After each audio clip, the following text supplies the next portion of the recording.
Assalamualaikum warahmatullahi wabarakatuh and good morning everyone. My name is Arya Pedro Londoso, you can call me Arya, and I came from SMA Negeri 3 Bunta. We, the opposition team, strongly reject the motion. This house would ban children from making money off social media and competitive gaming. Such a ban is not an effective solution, as it ignores social realities, economic opportunities, and the developmental potential on the younger generation in today's digital era. Various kinds of sport and fun that support that children can make money from media social and media competitive games by using the child creativity and intelligence. The first is economic opportunities and children creativity. According to Influencer Marketing Hub 23, the global creator economy is estimated to be worth more than 105 billion US dollar. Many children are capable of utilizing these opportunities to express their creativity while generating income. And clear example is Ryan Keji, a child YouTuber from United States, who at the age of 9 earned nearly 29.5 million US dollar for Best 20. Through educational and entertaining content, banning children from earning through social media and esport would stifle creativity, limit freedom of expression, and close legitimate economic opportunities. The second is regulation and supervision are more effective than prohibition.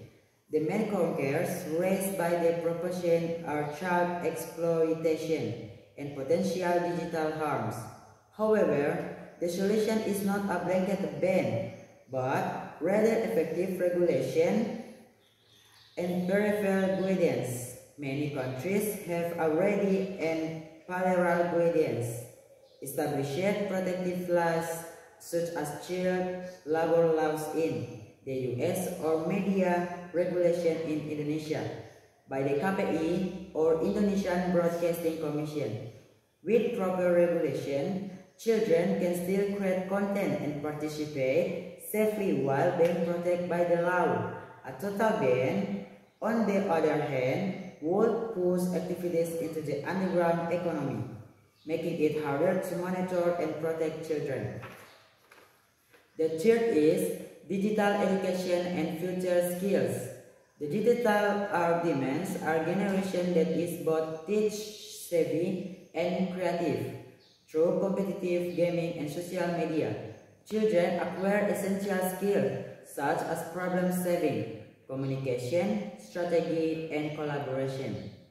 The World Economic Forum 2022 emphasized that skills like creativity, digital literacy, and critical thinking are crucial for future career. By banning children participation, we should actually hinder their preparation for the global job market. Next, how to overcome problems regarding exploitation of children, mental health and education, and impact on education. First, how to overcome problems. Exploitation of children can be prevented through regulation, parental influence, and child protection laws, not by banning opportunities altogether. The second is how to overcome problem, mental health, and education. This issue can be addressed through screen time limits, digital education, and psychological support. Just like school, regulate educational screen use. The third is how to overcome problems, impact, and education. With better time management, children can balance academic with creative or competitive activities. Many sport athletes, in fact, pursue higher education and even scholarship. In conclusion, banning children from making money through social media and competitive gaming is unfair, counterproductive, and harmful to their future. The better path forward is regulation, parental supervision, and digital education, not rigid prohibition. So, I firmly believe that with proper guidance, children can grow into a generation that is creative, productive, and globally competitive. Thank you.